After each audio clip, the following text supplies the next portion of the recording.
I'm Jane Howington, and thank you so much for coming out and on this nice sunny spring day for a change. So I wanted to talk about Phase 2. I know none of these, what we're doing right now, is simple or straightforward.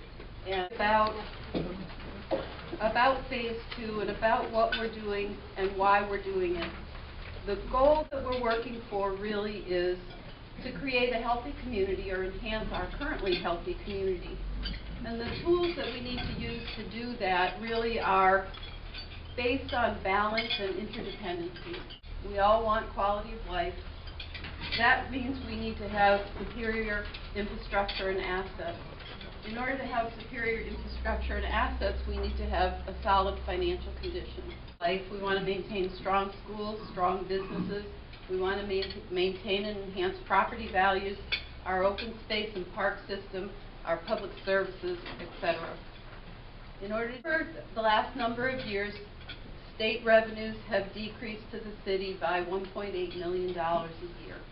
70% of our working residents work outside the corporate limits of Hudson. Sources of revenue, how do we invest in our infrastructure so that we can continue to maintain and enhance our quality of life? And currently, in order to maintain our current road system at a 20-year life cycle, it would cost $2.25 million annually.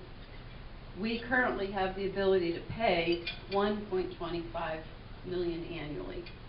So you see the funding gap of $1 million. To create this balance, we need to try and figure out what do we do with revenues to be able to make that up.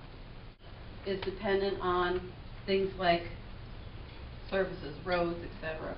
Roads are dependent on funding. Funding is dependent on quality of life. The bus garage and the salt dome, we're in the final development stage, planning stages for that to be relocated at the Caverna site, which is also on Hudson Drive, but it's much more centralized for the buses. They are not going to have to increase any of their trips. We've done all the mapping and modeling for that. I figure we'll be pretty much ready to relocate the bus garage no later than summer of 17. Locating the HPT this summer into an existing space. And then we're looking at, we're going out with an RFQ in the next month to get a private developer as a private partner for the development of the commercial and or the residential, which will be located on the north side of Owen Brown. The concept is that that will be varied housing for empty nesters and young professionals. And I say varied condos, townhomes, detached brownstones, things like that.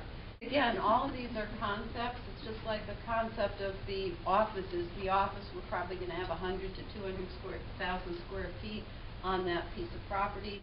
Phases with buildings. We might do first building as at the end of Clinton. So it kind of is that bookend. When you look down Clinton, you'll see a very nice building that'll tie Phase 1 and Phase 2 together. If we go through the RFQ process, we'll secure the private developer. Then as the partnership is enhanced, we'll go through the design phase together as a community with the developer and then do construction.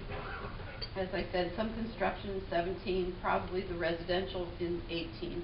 In doing this, we're going to do it through job creation and creation of property values. Well, this is my ending thing. While strategically avoiding unintended consequences